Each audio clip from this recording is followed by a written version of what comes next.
जय सिया राम मित्रों। हमें इस क्षेत्र में भक्ति भाव के क्षेत्र में अगर हमें अपनी पूजा पाठ भक्ति भाव तंत्र मंत्र सही तरीके से सिद्ध करने हैं, अपने सभी कार्य सही तरीके से पूर्ण करने हैं, तो हमें उसके लिए एक गुरु की आवश्यकता होती है।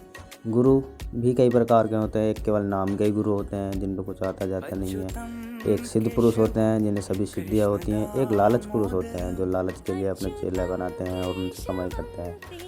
तो आपको सभी गुरुओं का सम्मान करना चाहिए। ये नहीं है कि आप उनका अपमान कर दें, क्योंकि जो उनके नसीब में है वो उन्हें मिलेगा और जो आपके नसीब में है आपको मिलेगा। क्योंकि कहते हैं ना कि शिष्य गुरु से ज़्यादा शक्तिशाली बन जाते हैं और गुरु वहीं रह जाते हैं। तो भक्ति भाव के पूजा पाठ के तंत्र मंत्र के क्षेत्र में गुरु की आवश्यकता किस लिए होती है, मैं ये बताता हूँ।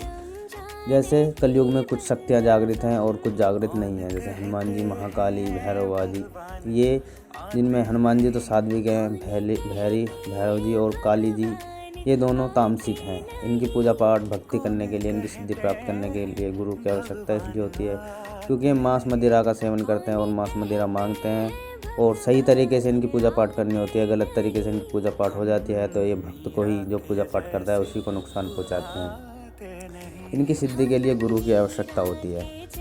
अब गुरु की आवश्यकता किस लिए होती है? गुरु की आवश्यकता इसलिए होती है कि गुरु को इनके क्षेत्र का, इनकी दुनिया का ज्ञान होता है।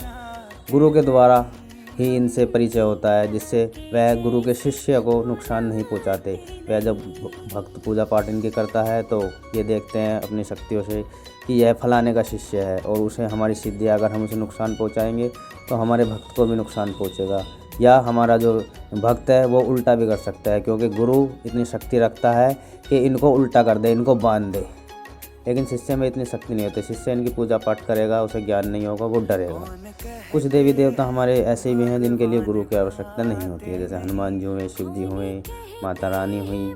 इनकी पूजा पाठ के लिए, इनकी सिद्धि के लिए गुरु की आवश्यकता नहीं पड़ती। केवल आपको नियमों का पता होना चाहिए कि किन नियमों से इनकी पूजा करनी है। यह अपने भक्त को कभी नुकसान नहीं पहुंचाते, उसका भलाई करते हैं सदा।